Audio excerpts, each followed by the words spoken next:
Welcome to Up North at 4. This is a unique scene that I feel like we haven't had on Up North at 4 ever before. We're joined by David Tank. He's a local author. He's a local artist. David, you're holding a Hodag guitar in your hand. We're going to get to that in a little bit. That's the star of the show. But I just want to hear about your story. How did you come to be in Rhinelander?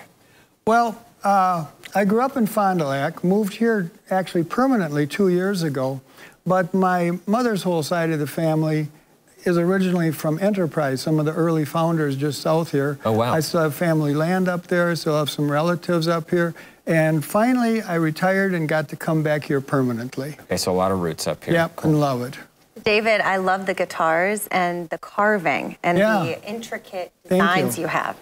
Tell us a little bit about the carving process, what goes into it, how do you even start to make something like that? Well, with a lot of courage. Yes, courage. I decided it would be fun to try some wood carving. I had done a couple spoons, a bowl or two, and then I want to try something a little more intricate. And that guitar was what I started with beginning of last summer. Wow. And I wanted to do a theme that was fitting for up here. I've got the Hodag on it, an eagle, a squirrel. And I thought, this is a lot of fun. I really enjoyed doing that. And then over the course of the summer and early fall, I did 3 more. The second one I did was this Wisconsin wildflower guitar. I wanted to add some color to that, but I wanted everything to show through, so I used watercolor. So it's watercolor on wood, which is a little different than I've usually seen instead of paint. And then this was the third one I did. Okay. I had to do the Hodag. That one is cool, though, the horns. This is the one that got attention by this fellow. Yeah, so I saw someone posted it on like a Rhinelander Facebook group, and it immediately caught my eye.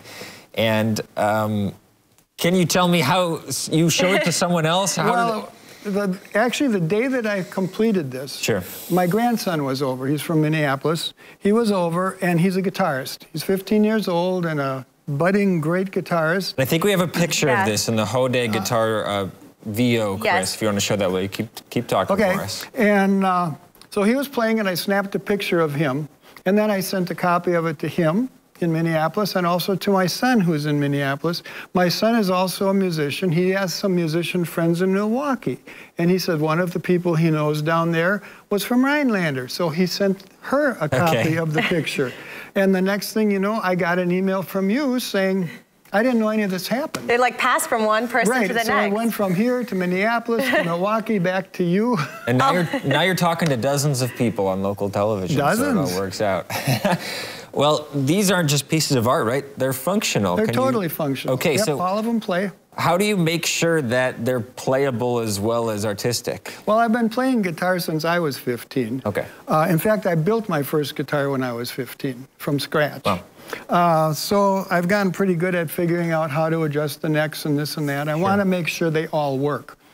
So they start out as just a box full of parts, kind of like a model car kit. Nothing's finished, nothing's put together, and then I go to work on it, and the very last thing I do after everything's done is the neck, to make sure the neck works and it all is functional and adjusted right. And if it doesn't play, I'm not going to be happy. Of course. So how long does one take? Probably about a month. From the carving stage, and then the finishing stage, the painting and stuff. But that's the advantage of being retired. I can do that. I mean, you have all this time. Why not enjoy my retirement? Why don't you just rub it in while you're at it? I mean, we got 30 years to go, both of us. We want to hear you play in a little bit, but I also want to mention the bass right here. Very cleverly named, very cleverly put together. So tell us about this. Okay. I wanted to do one with fish. They're all kind of themed from up here. This is all fish that would be in our lakes. And I thought, okay, one of the important fish up here is a bass. It's got to be on a bass bass guitar because, the fun of the play on words. Yeah, very clever. So this ended up the bass bass. Fantastic. It was also a kind of an interesting challenge. I'd never tried painting fish before. They're sort of challenging. So the first time you painted fish was on a guitar? Yes. Wow. And again, it takes courage, yes, like you it said. Does. Yeah. Well, and patience. At first I had to carve the fish out because it's all in relief. Yeah, of course. And that was fun, doing the different layers and things. I like working with depth because in my photography, a lot of it's in 3D.